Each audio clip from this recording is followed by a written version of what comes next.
1000 টাকার নোট হয়, তারপর আমার 110টা বান্ডিল হবে। এটা তো এরকম কোনো টাকা না। এখানে একটা 5 বছরের বাচ্চার ব্যাংকের 1 টাকা 2 টাকার পয়সাগুলো ছিল, 5 টাকা 10 টাকা নোটও ছিল, 20 টাকা 100 টাকা নোটও ছিল। দেখা গিয়েছে যে 1 কোটি টাকা যদি একদিনে কালেক্ট হয়ে থাকে, সেইখান থেকে আমাদের এই জায়গায় প্রায় 2 বস্তা 3 বস্তা বা কার্টুনে এরকম টাকা ছিল। ইভেন কয়েনই 1 বস্তার মতো ছিল এরকম, যেগুলো কাউন্ট করা হয়নি, পরে শেষে গিয়ে কাউন্ট করা হয়েছে। তো এই যে টাকাগুলো, আমরা কেউ হলে থাকি, কেউ মেসে থাকি, কেউ হোস্টেলে থাকে, অথবা ইভেন যদি কেউ বাসাতেও থাকে, এই টাকাগুলো কেউ রাখার জন্য সিকিউর ফিল করবে না। ইভেন এগুলো যদি কোনো কারণে একটি দুর্ঘটনা হয় বা টাকাগুলো চুরি হয়, এই টাকাগুলো দেওয়ার মতো তো তার সামর্থ্য নাই। সেই জায়গা থেকে এটা সবচেয়ে সিকিউর ছিল যে ব্যাংকে রাখা। এই কারণে আমরা ব্যাংকে রেখেছি। কে কে ছিল? আমাদের একজন সমন্বয়ক লুৎফর সেখানে ছিল, আমাদের একজন সম্মানিত শিক্ষক উনি ছিলেন, এবং সাধারণ একজন শিক্ষার্থীর পক্ষ থেকে আরেকজন ছিলেন যার নাম ফরিদ। 3 জনের সমন্বিত অ্যাকাউন্টে এই টাকাগুলো রাখা হয়েছে, যেগুলো এই রিপোর্ট ফাইলে ওনাদের সাইন রয়েছে ওই জায়গাগুলোতে। এরপরে যদি আপনি আসেন যে এই যে টাকাগুলো, আসলে এই টাকাগুলো এতদিন কেন দেরি হলো এই রিপোর্টটি প্রকাশ করতে? আপনারা জেনে থাকবেন যে আমরা 4 তারিখে আমাদের হিসাবটি বন্ধ করেছিলাম। 4 তারিখে যখন আমরা এটি বন্ধ করি, আমরা কিন্তু বিভিন্ন জায়গায় পরামর্শ নিয়েছি আমরা কিভাবে পুনর্বাসন প্রক্রিয়া যেতে পারি। আপনারা শুনেছেন যিনি অডিট অফিসার নিজেই বলেছেন 10 তারিখে তার নিকট যাওয়া হয়েছে। অর্থাৎ আমরা 1 সপ্তাহের মধ্যে কিভাবে আলটিমেটলি একটা স্বচ্ছতা জবাবদিহিতার জায়গায় যেতে পারি, মানুষের আস্থা ধরে রাখতে পারি, ওই প্রসেসে গিয়েছি। 10 তারিখে যখন গিয়েছি, আপনি তার কাছে আবার যদি চান আপনার প্রশ্ন করতে পারেন তার ব্যক্তিগত মাধ্যমে। প্রত্যেকটি জায়গায়, কোনো একটি জায়গায় যদি 1 কেজি খেজুর কেনা হয়েছে, তার টিম সেখানে গিয়েছে ওই দোকানে। প্রত্যেকটি জায়গায় তৃতীয় পক্ষ হয়ে তিনি চেক করেছেন, এবং 10 তারিখ থেকে আজকে 1 তারিখ পর্যন্ত প্রায় 21 দিন সময় নিয়ে তিনি অডিটটি করেছেন। আমরা যদি আমাদের জায়গা থেকে 10 তারিখে বসে এরকম একটি প্রেস ব্রিফিং আমাদের রিপোর্টটি দিয়ে দিতাম, আমরা কিন্তু দিতে পারতাম, কথা উঠতো না কেন দেরি হয়েছে। কিন্তু এই যে স্বচ্ছতার জায়গাটি, জবাবদিহিতার জায়গা এবং দৃষ্টান্ত তৈরি করার জায়গায় আমরা এটিতে গিয়েছি, এবং এখানে আমাদের 20 দিন দেরি হয়েছে। এটা সত্য, আমরা এই সীমাবদ্ধতা স্বীকার করছি যে এই যে পুনর্বাসন প্রক্রিয়া, আমাদের অর্থটি সরাসরি কিছুদিন পরে গিয়ে যোগ হচ্ছে। হয়তো আমরা আজকে অফিসিয়ালি ঘোষণার মাধ্যমে কালকে টাকাটি হস্তান্তর করব। সরকারের ত্রাণ মন্ত্রণালয় বা সেই যে উইংটি রয়েছে, আমাদের টিম মেম্বারগুলো সেখানে রয়েছে, সেখানে কাজ কিন্তু চলছে। অফিসিয়ালি হয়তো কালকে হস্তান্তর করব। কিন্তু আজকে যখন আমরা পূর্ণাঙ্গ ওটিটি প্রকাশ করি, আজকে আমাদের হচ্ছে মোট স্থিতি রয়েছে 9,91,51,213 টাকা। এই যে টাকাটি বেড়েছে, এই টাকাটি কোন জায়গা থেকে আসছে? 1 নম্বর বিষয় হচ্ছে আমরা ত্রাণ কার্যক্রম স্থগিত করেছি 4 তারিখ। এই 4 তারিখের পরবর্তী সময়ে 10 তারিখ যখন অডিট শুরু হয়, এই পুরোটা সময়ে বিভিন্ন অঙ্কের টাকা এসছে। 4 লাখ টাকা, 10,000 টাকা, 12,000 টাকা, এই টাকাগুলো পরবর্তীতে যুক্ত হয়েছে। দ্বিতীয়ত, আমাদেরকে অনেকে চেক প্রদান করেছে, যেই চেকগুলো তখন কিন্তু ক্যাশ করা যায়নি। ওই ক্যাশ, অর্থাৎ এই যে চেকের পরবর্তীতে ক্যাশ করা হয়েছে, সেটিও পরবর্তীতে যুক্ত হয়েছে এবং বিভিন্ন নামে আসছে। এখন দেখেন, বিভিন্ন নামে আসছে, কিন্তু আমাদের তো তখন অ্যাকাউন্ট ছিল না। এই কারণে আমাদের অ্যাকাউন্ট করতে হয়েছে, দেন টাকাটাকে হচ্ছে আমাদের লিকুইড মানিতে ট্রান্সফার করার কারণে সেখানে অ্যাড হয়েছে। তৃতীয়ত, আমাদেরকে বিভিন্ন গহনা দিয়েছে, অনেকে স্ক্র্যাপ দিয়েছে, গহনা দিয়েছে। এই গহনাগুলোকে আবার আমাদেরকে বিক্রি করতে হয়েছে, এই গহনা বিক্রি করার টাকাটাও সেখানে অ্যাড হয়েছে। চতুর্থত, আমাদের ওই সময়ে কয়েন যেটা থাকে, কয়েন, এই কয়েনের টাকাটা, পয়সাটা ইনস্ট্যান্ট, সেক্ষেত্রে গুণাটা সম্ভব হয়নি।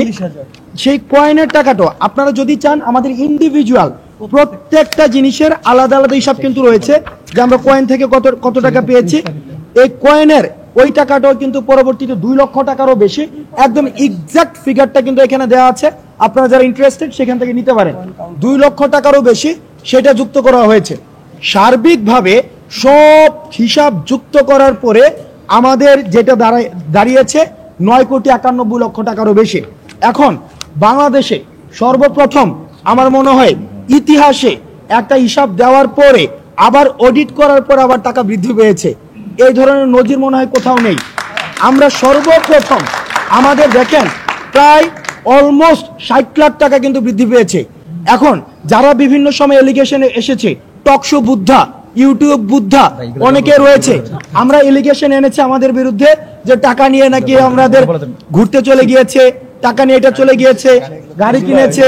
এই বিষয়গুলো কিন্তু আমাদের বিরুদ্ধে এনেছে, এই বিষয়গুলো আমাদের বিরুদ্ধে এনেছে। কিন্তু দেখেন টাকাটা অ্যাকাউন্টে রেখেছে। এখন ব্যাংকের অ্যাকাউন্টে যদি না রেখে টাকাটা তাহলে কোথায় রাখতো? বাকেরের কাছে, সার্জিসের কাছে, পার্সোনাল জায়গায়, তখন আরো বিতর্কিত হওয়ার সুযোগ থাকতো। এখন ব্যাংকে রাখার কারণে সবচেয়ে সিকিউর ছিল। এখনো পর্যন্ত টাকার একটা টাকাও এখনো পর্যন্ত কোনো ধরনের হেরফের হয়নি এবং আমাদের পূর্ণাঙ্গ অডিটে সেটি রয়েছে, যেটি আমরা জাতির সামনে প্রকাশ করছি। এবং সেটি নিয়েও যদি কোনো প্রশ্ন থাকে আপনাদের উন্মুক্ত যে কোনো সময় আমাদেরকে প্রশ্ন করতে পারেন। ওকে ভাই। আচ্ছা, বিভিন্ন সংস্থা বলতে আমরা কি বুঝাচ্ছি? Donation to organisation. এক নম্বরে আমরা জুম্মো এবং হচ্ছে জুম এবং হচ্ছে যেই পাহাড়ির যে বন্যাটা হলো মানে খাগড়াছড়ির দিকে, তখন ওখানে যাওয়ার কোনো সুযোগ ছিল না, সেজন্য আমরা সেখানে 8 লক্ষ টাকা আমরা সেখানে দিয়েছি, অর্থাৎ বন্যার কাজে দিয়েছি। দ্বিতীয়ত, বন্যার সময় মেডিকেল টিমের যে খরচ হয়েছে সেখানে 2,60,000 টাকা খরচ হয়েছে।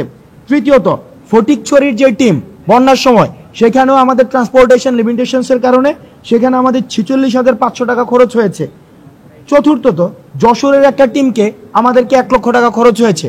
মোট আমাদেরকে 12,06,500 টাকা, 12,500,000 টাকা ডোনেশন টু আদার অর্গানাইজেশন। এখন দেখেন এই পুরোটা কিন্তু আমরা আদার অর্গানাইজেশন অন্য কোনো কাজে দেই নাই, সেটা হচ্ছে বন্যার কাজে আমরা সেখানে দিয়েছি। সুতরাং বন্যার কাজে আমরা মানুষ থেকে টাকা আমাদেরকে মানুষ বিশ্বাস করে দিয়েছে এবং আমরা সেটা হচ্ছে বন্যার কাজে আমরা পাঠিয়েছি। এবার আপনার দ্বিতীয় যে প্রশ্নটি আমাদের করেছেন সেটা হচ্ছে আমরা ব্যর্থতা মেনে নিচ্ছি কিনা। দেখেন স্বচ্ছতা নিশ্চিত করার জন্য আপনি আমাদেরকে বলেছেন যে পুনর্বাসন কাজ এখন আমরা শুরু করতে পারিনি। ব্যাপারটি কিন্তু এমন নয়। পুনর্বাসন কাজের একটি প্রক্রিয়া হচ্ছে ফিল্ড অ্যাসেসমেন্ট, অর্থাৎ ব্যাপারটা এমন না যে আমি টাকা নিয়ে, কারণ আমরা জানি দুর্যোগের 3টা স্তর রয়েছে: দুর্যোগ পূর্ববর্তী, দুর্যোগকালীন এবং দুর্যোগ পরবর্তী।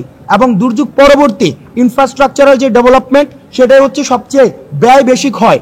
এবং সেটা কিন্তু এমন না যে আমি মুড়িচিরা কিনে নিয়ে মানুষের দ্বারে দ্বারে পৌঁছে দিব, বরং সেটা হচ্ছে আমাকে ফিল্ড অ্যাসেসমেন্টের মধ্য দিয়ে নির্ধারণ করতে হয় যে আমার কোন এলাকায় কয় টাকা খরচ করতে হবে, কোন বাড়ির জন্য কয় টাকা খরচ করতে হবে। এই সময়টার মধ্যে ফিল্ড অ্যাসেসমেন্টটা আমাদের সম্পূর্ণ হয়েছে এবং সরকার সেটা সম্পূর্ণ করেছে। এবং আগামীকাল যখন আমি 8 কোটি টাকা সেখানে দিচ্ছি, ব্যাপারটা এমন না এই 8 কোটি টাকা দেওয়ার পর থেকে সেখানে কাজ শুরু হবে। কাজ চলমান রয়েছে। আমরা 8 কোটি টাকা দেওয়ার পরে কাজটা সেখানে হয়তো একটু এক্সপেডিয়েট হবে। এবার আসেন, আপনি আমাদেরকে বলছেন যে সক্ষমতার ঘাটতি আছে কিনা। বাকের এবং সার্জিস ইতিমধ্যে বলেছে যে এই ধরনের কাজ স্ব-উদ্যোগে করার জন্য যে ধরনের লজিস্টিক সাপোর্টের প্রয়োজন হয়, হিউম্যান রিসোর্সের প্রয়োজন হয় এবং এটা প্রিভিয়াসলি টেকনিক্যাল সাপোর্টের প্রয়োজন হয় এবং প্রিভিয়াসলি অর্গানাইজড একটা গ্রুপের প্রয়োজন হয়, সেটা আমাদের মানতে কোনো সমস্যাই নেই। সেখানে নিশ্চয়ই আমাদের লিমিটেশনস ছিল। সেই জন্যই আমরা গভর্নমেন্টের সাথে কোলাব করে আমরা সেখানে কাজটা করছি। বুয়েট এবং আমাদের যে রিসার্চ এক্সপার্ট রয়েছে তাদের সাথে কোলাব করে আমরা সেখানে কাজটা করেছি, যাতে করে, কারণ টাকা মানুষকে দিয়ে দেওয়াই মুখ্য না, বরং আমার ইউটিলাইজেশন অফ রিসোর্সের আমাদের গুরুত্ব আমাদের রয়েছে। অর্থাৎ টাকাটা যেন ঠিক জায়গায় ঠিক মানুষের কাছে আমার প্রপার ইউটিলাইজ হয়। এই প্রপার ইউটিলাইজেশনের জন্যই কিন্তু আমরা অডিট করেছি এবং সেখানে প্রত্যেকটা সিঙ্গেল পয়সার আমাদের হিসাব রয়েছে। সুতরাং আপনি যেটা বলেছেন যে ব্যর্থতা, সক্ষমতার জায়গা থেকে ব্যর্থতা, সেটা আংশিকভাবে, সেটা পূর্ণাঙ্গভাবে সত্য নয়।